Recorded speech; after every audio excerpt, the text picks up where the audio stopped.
Hey, Northbrook family! We are so excited to be here with you once again.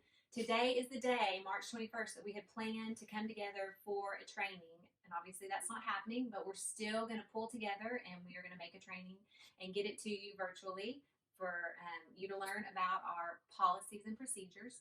It's something we feel very passionate about. It's part of our vision in keeping kids safe.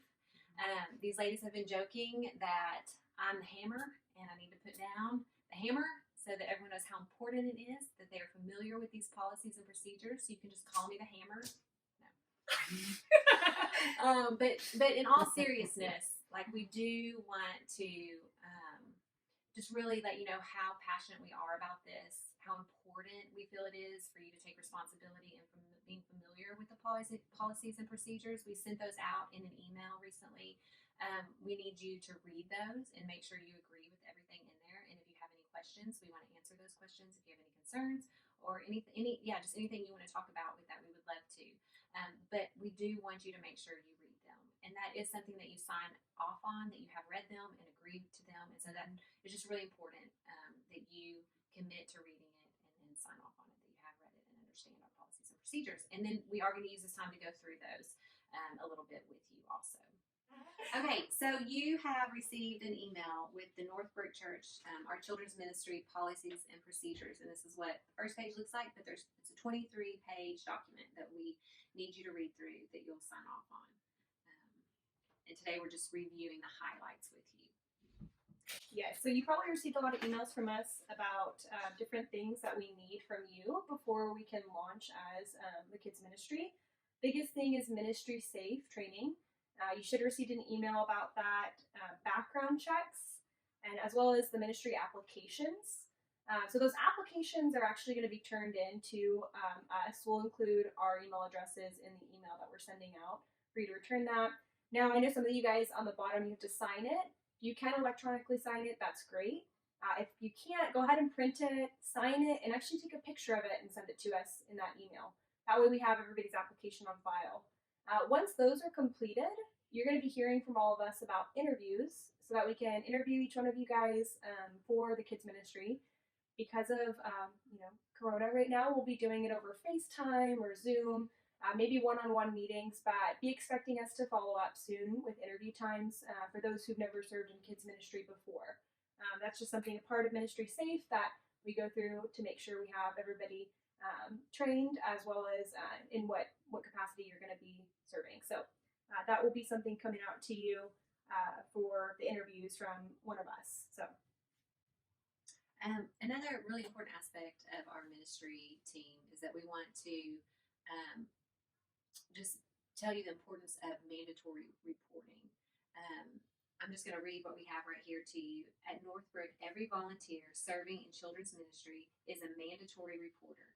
Any sort of suspicion of abuse should be reported directly and immediately to the children's ministry team. So you could report that to myself, Tamara, Alexa, or Maddie.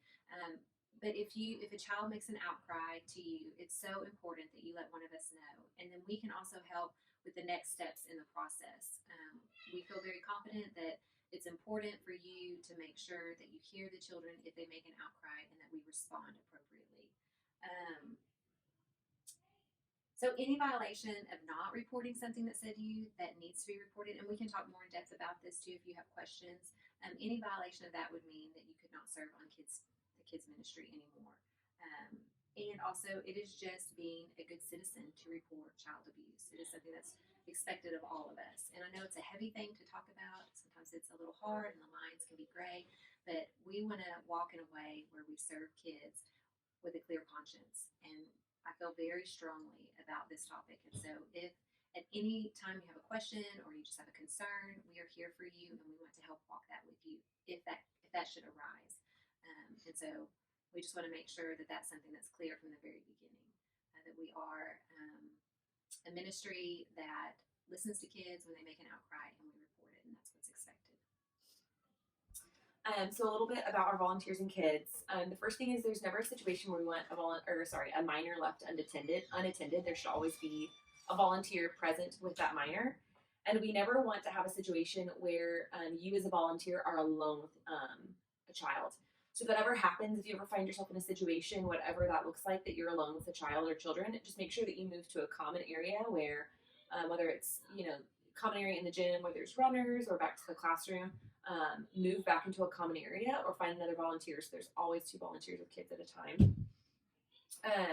We also want to make sure that as volunteers, we're circulating through the rooms and through our kids so that we're really giving each child attention. We want to be on the lookout for any kids that are kind of on the outskirts and maybe distracted at the back of the classroom, and just try and redirect and bring them back into the conversation, back into song time, back into playing with the group.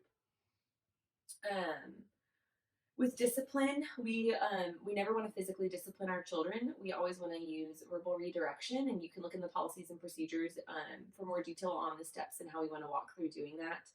But just know that there's never a situation that we would use any physicality as a form of discipline. Along the same lines as physical contact, we always want to use appropriate physical touch and in observable places. So similar to you never want to be left alone with a child, we also want to make sure that we are using appropriate physical touch, and that we never force a child to into physical touch. So we never want to force them to hug us if they don't want to. That's really their choice.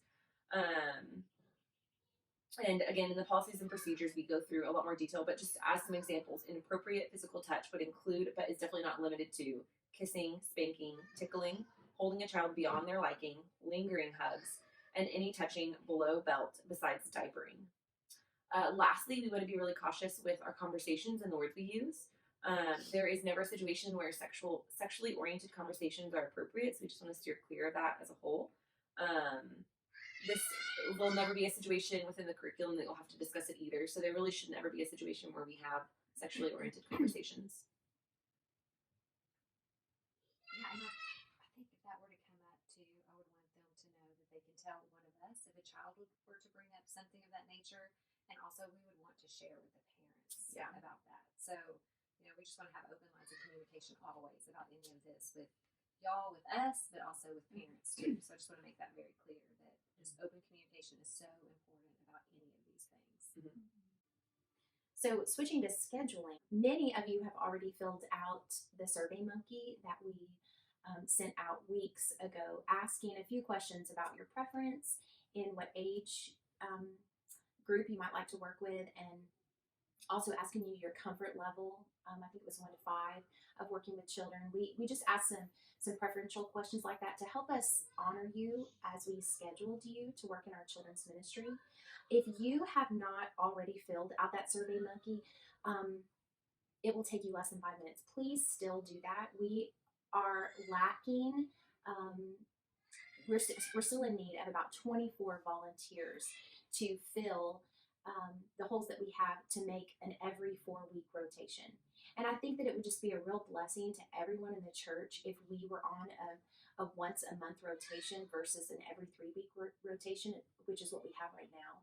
So please fill that out as soon as you can, so that will help us schedule you best. As far as scheduling moving forward, it's important that every volunteer is present on the Sunday that you're scheduled to serve, because it's important that we're able to meet the ratios that are required for us to hold, and just to allow us to serve as many children as possible so that we don't have to turn anyone away. If you cannot make it, please contact the other volunteers that serve in your classroom on other weeks of the month. Ask if you can switch with them. That's your first go-to. If no one is available to switch with you, then please contact your team lead. For the elementary age, that would be Ginger and I, and for the preschool, that would be Maddie and Alexa. Yeah, so that's about it.